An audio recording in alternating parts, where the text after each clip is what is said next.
Welcome to Saturday in America. I'm Kayleigh McEnany. We begin with this Fox News alert. Fox News has obtained documents from the Democratic Socialists of America revealing the group's updated platform, which is even more radical than before. Now, they plan to release this next week. Listen to this. The United States Senate eliminated, gone. The president and the Supreme Court replaced. The Department of War defunded. All immigrants given amnesty. That is the plan. Now, who is driving this machine? Well, they say it's the people. But a new survey shows those people overwhelmingly identify as anarchists and Marxists. Yet the media is running cover for the group. The Washington Post is claiming Republicans are falsely labeling them as communist. And other members in the media are mocking the idea of the Red Scare. One of the things I've found very interesting is this pivot the president has made to communism, coming after the commies. This is not gulag socialism. This is not the Soviet Union socialism. Socialism, much less democratic socialism, is not communism. But if those journalists, so-called, spent the same amount of time covering the DSA as they did a pool that nobody swims in, they would find a web of caucuses within the group that explicitly push communism. Now, the Marxist Unity Group, for example, says they are rallying thousands of Marxists in the DSA around a shared vision of the future. And they plan to achieve that future by adopting what they call a minimum-maximum program. Quote, the minimum program refers to the party's comprehensive platform, the policies that it will immediately implement upon taking power, and the maximum program refers to the results of this process, a world free of the market, borders, classes, and all other oppressive structures that exist under capitalism. In a word, communism. They also proudly put on their website that they want to overthrow our Constitution. Another faction is a revolutionary Marxist caucus called Reform and Revolution. They draw influence from communist leaders like Karl Marx, Vladimir Lenin, and Leon Trotsky. And on their website, they promise the Communist Manifesto, which they promote. There also is the Liberation Caucus. They push Maoism, saying this: Comrade Mao's call to combat liberalism must be heeded and taken seriously, otherwise opportunist and revisionist trends will arise and rot the soul of the organization. And they go on to say we are unequivocally anti-imperialist. Communists in the imperial core have as our main duty the destruction of the imperialist system. And finally, there's also the Red Star Caucus, which describes itself as the Marxist-Leninist faction of the Democratic Socialists of America. Their stated goal to abolish capitalism and ultimately to achieve communism. They go on to say they are striving to weaken and ultimately dismantle the U.S. empire. Red Star also notes that nearly half of the DSA's National Political Committee identifies as communist. That's what's hiding inside the belly of the beast. In their own words, we just showed you communism. Now listen to how some of their members speak about America. U.S. imperialism is not a thing that can be reformed away. It has to be overthrown through revolutionary struggle. To build a mass movement that can use the leverage of workers to hit the kill switch on American imperialism here. So when do Democrats and members of the media start calling them out for this rhetoric? After the DSA takes their voters and builds their own rival party? We're continuing to try to organize better about how we organize independently and, sort of tactically engaging with the Democratic Party with the ballot line, but really trying to build political independence. Like, that is the goal. Like, across DSA, we have a consensus that, we are trying to build a party, and in many ways, we're already doing it. Joining me now, former White House Deputy Chief of Staff, James Blair.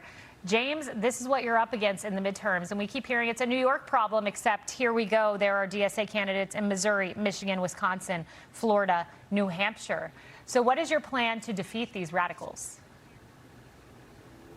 Well, I think we just have to bring their issues to the American people, and the American people are going to reject them. Let's talk about the views that they're actually espousing and what they want to bring to the country. You said it, as they say in their documents, all amnesty for all illegal immigrants, no deportations at all, not even the criminals. So let's have a real-world example of that. A few weeks ago, Tim Walz, governor of Minnesota, pardoned an illegal immigrant who repeatedly sexually assaulted a 10-year-old girl. And then he pardoned him. He doesn't want to get rid of him. He doesn't want to get him out of the country. And it took Marco Rubio stepping up at the president's direction to basically remove the protections that he had to keep him here. The DSA thinks that guy needs to stay here. He needs to be out of prison, and he needs to be on the streets. They want to force taxpayers to fund sex change surgeries, including for minors. This is in their documents. This is a proposal when Zohran Mamdani ran for mayor of New York. These are the things that they're saying the country needs to do. This is where we need to go. This is not about fixing the American system or improving the American system to them. It's about destroying the American system. And I think when we present that choice to the voters, they're going to side with us, honestly. James, but they're trying to put a positive spin on this. Listen to a DSA candidate in Wisconsin for the governor's race, Francesca Hong. I think that when folks hear socialism, they may be taken aback, but I bring it back to potholes and the Packers and public education and, issues that have broad bipartisan support and broad bipartisan opposition, like data centers. They're saying socialism is about potholes. Yeah, that's absurd. I mean, hundreds of years of history prove otherwise. I mean, we can look not too far south from my home state of Florida to the island of Cuba, where potholes is the least of their concerns. They barely have running water in most of the country. They barely have electricity in most of the country. That is the result of communism. Socialism and communism is like distinguishing between sexual assault and rape. I mean, it takes one to get to the other, and neither are good, and we don't want either of them. What happens is it turns into a system where the politically connected get rich, they have everything they want, they have protection, and everybody else is broke, living in squalor, and is a slave of the state. And that's really what history has proven, and that's what will happen if these people take power. And it's important. The Democrats should stand up and speak out against this. Hakeem Jeffries should stand up and speak out against this. He should put an end to this, but he won't, because he's willing to side with these people to gain power. And that's how craven the Democrat Party has become. They are the radicals, they're accepting of radicals, and they're not going to do anything to stop it. Speaking of power, they want to win Maine. Of course, Graham Plattner resigned in disgrace, officially out yesterday. But Polymarket has said there's a growing number of Democrats calling for Miss Rachel to step in. She was born in Maine. Let's remind our viewers who Miss Rachel is if your kids do not watch her like mine do not. This is Miss Rachel. Hello, friends. Hello, friends. Hello, friends. Down here on the bus says hello, friends. All through the town. Are you guys afraid to take on Miss Rachel? I would love to take on Miss Rachel. It'll be the end of her show, which would be a service to America. My kids, and I have 4 under the age of 6, they also don't watch her. She's radically far left. Her show is really about indoctrinating children. And honestly, if that's the fight we have to have, I'm happy to have it. No problem. We will beat her like a drum. So are you confident in Maine? Because they're pushing this new guy, Troy Jackson. He's endorsed by Bernie Sanders, and there's a fight to be had there. And James, I believe you'll agree with me on this. The Democrats have a way of disenfranchising their voters. I know Bernie felt that way at one point. They ousted Joe Biden. They handpicked Kamala. And it seems like they're doing the same. 600 delegates making a decision on behalf of all of Maine. 100%. They're taking away the voters' choice. They're telling the voters their voices don't matter. No surprise, that's a socialist communist system. In those systems, voters don't matter. Look, whoever they pick, I'm sure they're going to be radically far left because that's what it's going to take to get through.